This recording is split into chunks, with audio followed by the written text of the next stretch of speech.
أعوذ بالله من الشيطان الرجيم بسم الله الرحمن الرحيم السلام عليكم ورحمة الله وبركاته دمان أنت إداونيسا تقانا أنت أنا أقولين با دمانتين وان إن وضع السلامي سلامة إسلامك أيان إنك وضع السلامي ومحمد الشيخ محمود وكما قعدير محمد دير سندير وعن هالكن ربائنا كسو تشيديو ريو فربضان oo ila soo darsay oon ka soo shaqeeyay oon muddo dheer soo dhiraandiriyay oon ka soo fikiray ayaan mataqaanaa rabaa inaan halkan ka soo jeediyo awalan waxaan kala oon salaamayaa dhammaan dowlad deegaanka Soomaalida Itoobiya ee DDS meel kasta ay joogaanba oo ugu horeeyo mudane madaxweyne Cabdi Maxamuud Cumar dhammaan iyo kabineetkiisa xubnaha baarlamaanka hadduu ilaahay ku rooyahay gudoomiyaha xisbiga Maxamed Rashiid dhammaantood waan wada salaamayaa salaan kadib waxaan halkan ka salaamayaa garaadkayga waa garaad kulmiye garaad maxamed garaad xisi baan halkan ka salaamayaa waxaan kaloo salaamayaa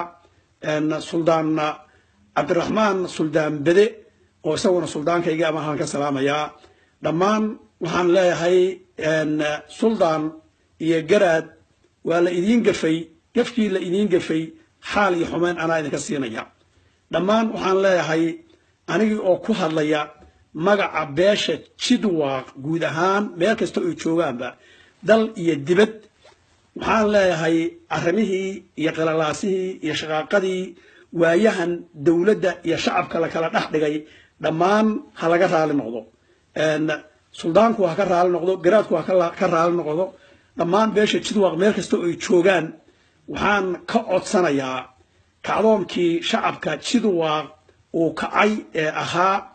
macnaha cabasho markii hore aanu ka muujinaynay madaxweynuhu in uu aqbalay macnaha inuu cabashadii shacabka inuu qaato markii uu madaxweynuhu shacabkii cabashada uu qaatay uu yiri wixii aynu tabanaysaan waan ogolahay maamulkii iyo mas'uuliyiintii ay qaateen tolkay aan kula soo noqday tolkay way diideen dhammaan waxay yiraahdeen hadduu ilaahay ku roo intay arrimuhu qosayso kulligood ma ahayn dad shakhsiyaad dana gooni ale baa dadka u sheegay been shakhsiyaalkaana waan magac dhabayaa ma qarinayo shakhsiyaadkaasi waxa weeyaan waa Bashiir Garaad ninka la yiraahdo Khadar Jikre rag ay mas'uul korka ayaan ninka la yiraahdo Cabdiqaadir Maxamed Faarax Qayl ninka la yiraahdo Maxamuud Dayib rag dana gooni ale danahoodana aanan garanaynin waxay ku xiran yihiin Sheekh Ahmed Sheekh Bashiir oo isaguna degan Norway uu ku jira waa ragii Yurubta aan isugu tagnay hadduu ilaahay ku roon yahay Ahmed oo Cabdi Cabsiye ragga noocaas oo dhammaantood uma jeedaan wanaag shacabkana way mijahabaabinayaan way lugoynayaan been iyo propaganda ku akhrinayaan waxaan leeyahay nimanka shacabka ee dhalinyarada ee reer qabri bayaxow ee aniga magaca ila wadaagow haddaad abaskuul tihiin haddaad tihiin mataqaanaa cidda doonaysan sheegta ee Jidwaaq isku magacaabayo dad masaakiina oo qaxoontiya oo shalay yimid baa tihiin danihiina iyo ayihiina ku foofa ayihiina ka shaqeeya danihiina ka shaqeeya waxaana dantiina ahayn ha aadina waxaan kow awalan ka magac dhabayaa dhalinyarada Mustafa Ahmed oo Cali oo reer Araarsa oo aniga ila dhashay oo dad iigu xiga Mustafa Ahmed oo Cali oo jooji waxa aad wado propagandada aad dawladda ku wada jooji waxaan kale oo ku xijisiinayaa oo awalan ka bilaabayaa hadduu ilaahay ku rooyahay Ibrahim Sheekh Maxamed Cumar Buraare oo aniga ila dhashay oo macnaha halkan aniga ila dhashay leeyahay reer Araarsa oo Ibrahim labaduba waan magac dhabayaa ma qarinayo waxaan leeyahay ragga noocaas oo ee dhalinyarada hogaaminayo ee dhalinyarada beenta u sheegayo durbaanka u garaacayo ee kililka ka soo shaqeeyayo ee kililka jaamacadaha kaga soo baxayo ee xaqii dawladda soo cunayo dadkaas oo dadka beenha u sheegina dadkiina iyo danihiina ka shaqeeya waxaan rabaa inaan halkan ka cadeeyo suldaan maxamed suldaan bede diyaar buu u yahay dawladda inuu la heshiiyo diyaar buu u yahay إن ولا حاجود الدولة لكن مجفيال بعد هذا استاجي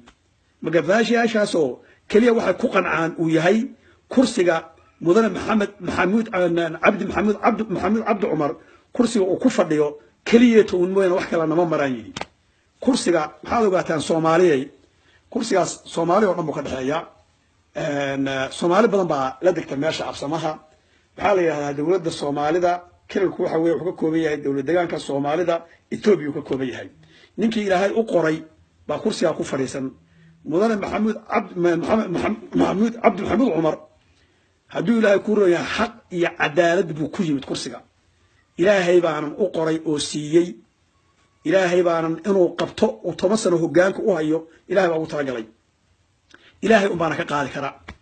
نن يوروب أنتو إسكندر جاي فرنشيرك أبوحو دع سنية شري دكي وقحونتيجا هاي ولا الذي سائرك سهلكي ما تقانا أوكراني ولي أي شوغان كودع سنية أو دبعتين إلا الدلو إلا جراعه مهرده دي إلا جحره تتكا كوكلفة يوم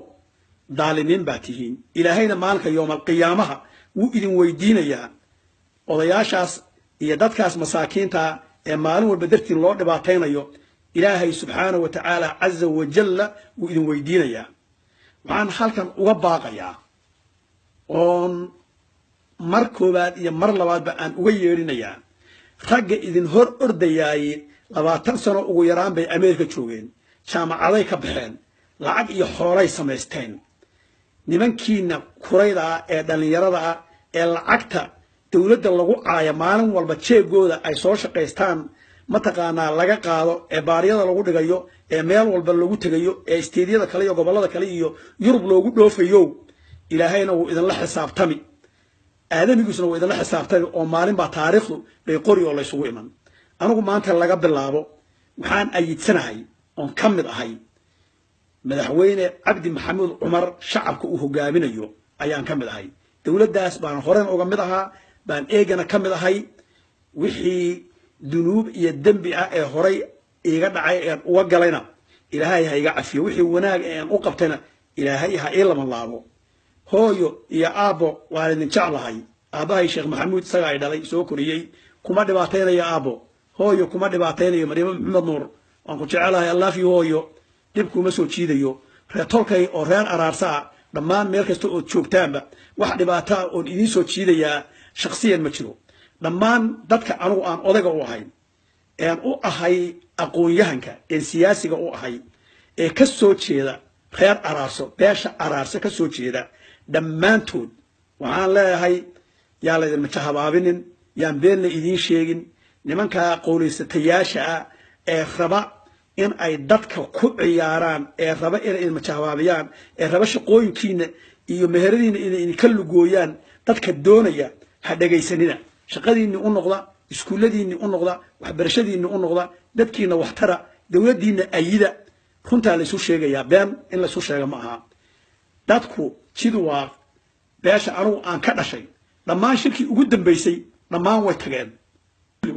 hal qof naga maqnayn laba saddex qof baa ka maqnaa labada saddexdaas qofna haduu ilaahay uu ku ogol yahay oo alla idmo runta iyo xaqiiqda ku soo fariisan doonaan halkan waxaan uga yeerayaa gudoomiyeyaasha DDS ee ka soo jeeda dawlad deegaanka Soomaalida Itoobiya ee nabadda jecel ee waligood u soo halgami jiray number 2 halkan waxaan uga yeerayaa kulan degdeg ah oo cilaabinayo inaynu iskugu nimaadno si aynu deegaankeena iyo dawladeena suuban iyo horumarkeeda uga wada tashanay ayaheena si degdeg ah inaynu isugu nimaadno lambarkeegana aad soo garaacdaan waa ninka 1 Ibrahim Arab lambar 2 Uwaas Haaguf lambar 3 عبد الله رابي لمبر أفر فرح دوب لمبر شن قال إري لمبر لح هدو إلهي كوره بدل أوراتي تضبع بدري يوسف عيسى دمان انت نبضة تعال إيه قامين إيسا وناقي إيو متقانا جيد صعدك أنتين وحان إذن الله هاي وإن كعد سنة يا إن أيضا أتشيبتان كلن دق وإن أرمها دولة دقانك يوجد شركة وقتشرنا يهرمركا يجوشة سأنو سجقبنا عدوة يبان على ياشا بربجان ضلا كل حوض أمضى inaynu kulankaas oo degdeg ah aynu qabanno baan idinka codsanayaa oon idinku baaqayaa mar labaad waxaan ku celinayaa aniga oo maxamed sheekh maxamuuda intii tale ila wadaagta aan anigu oday u ahay nin walba qabiil buu ka dhashay nin walba reer buu ka soo jeedaa anigii oo matalaya dowlad deegaanka Soomaalida DDS dhammaan meel kasta oo ay joogtaba waxaan codsanayaa oo mar koobaad iyo mar labaadba codsanayaa wixii aniga tale ila wadaaga ee wanaaga iyo horumarka iyo nabadda iyo geed socodka jecelow nimankaas beenaalayaasha ah kadaabiinta ah ka soo noqda ka soo hara waxaan idin leeyahay jidwaaqii hore ee asalka ah ee jidwaaq absama ahaa iyo jidwaaq bi'is jidwaaqa cusub ayaa jira jidwaaq bi'iska ee jidwaaqa cusub ah ma nihiin ka soo hara ka soo baxa jidwaaqii runta ahaa ee la yaqaanay ee sayaadiinta lahaa suldaan kale suldaan cabdiraxmaan suldaan bado hogaaminayo jidwaaqa uu garaad kulmiye uu hogaaminayo jidwaaqaasaanu nahay jidwaaqa daahirka ee xaqa ah waa jidwaaqaas aanu anagu rabno jidwaaq dowladda way raacsan yihiin way ayidsan yihiin way garab taagan yihiin weligoodii alloo bahiil iyo hoo iyo nabad iyo wanaagii ka shaqaynayeen gacan bir ah ayaa lagu qabanayaa ninkii kala hor yimaada akhlaaq xumo iyo edeb darro waanuna la dagaalamaynaa dal iyo dibadba waanu kula dagaalamaynaa shuhdiganaga iyo naftanada iyo maalkanagana waanu ku bixinaynaa ninkii isku daya dowladdanada wanaagsan inuu carqabadeeyo dhammaan meel kasta oo ay joogtaanba DDS ha noolaato ha jirto cabdi maxamed cumar maamulkiisu ha jiro ha noolaado madaxweyne waan ku ayidsanahay salaan sharaf leh oo wacan ayaan ku siiyey si fiican baan kuu salaamay gacanta midigta ayaan kugu salaamay madaxweyne salaantaas iga guddoon kal iyo laab ah hay oo jir oo joog abad intaad adduunka ku nooshahay si sharaf leh haddaad ka tagtana wanaagsan baad uga tegay haddii alla idmo haddaad joogtana wanaag baad ku joogtaa joogitaankaaga iyo jiritaankaaga ayaanu waafaqsannahay assalaamu calaykum waraxmatullaahi wabarakaatuh